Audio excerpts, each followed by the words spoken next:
তিন নম্বর পাপ। তিন নম্বর পাপটা কি?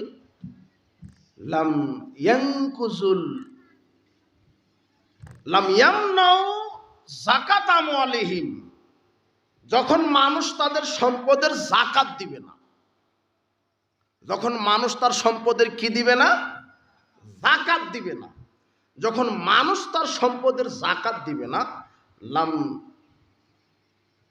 ইয়ামনাউ মনিউল কাতরা মিনাস সামায়, তখন আল্লাহ আকাশ থেকে বৃষ্টি বর্ষণ বন্ধ করে দিবেন। যখন মানুষ সম্পদের কি দিবে না? যাকাত দিবে না, তখন আকাশ থেকে আল্লাহ কি বন্ধ করে দিবেন? বৃষ্টি। তো এখন তো আর বৃষ্টি হয় না, নাকি? বৃষ্টি কি হয়? কই বৃষ্টি? এখন তো বৃষ্টির প্রয়োজন। মুহাম্মদ সাল্লাল্লাহু আলাইহি ওয়াসাল্লাম বলছেন, যখন মানুষ ধনীরা তাদের সম্পদের যাকাত দিবে না, আল্লাহ আকাশ থেকে বৃষ্টি বর্ষণ বন্ধ করে দিবেন। যে দু একদিন বৃষ্টি হয়, মুহাম্মদ সাল্লাল্লাহু আলাইহি ওয়াসাল্লাম বলছেন ওটা পশু প্রাণী আছে, গাছপালা আছে, এই জন্য আল্লাহ বৃষ্টি দেন। অথচ তোমাদের পাপের কারণে আল্লাহ তোমাদেরকে বৃষ্টি দিত না। পাপটা কি?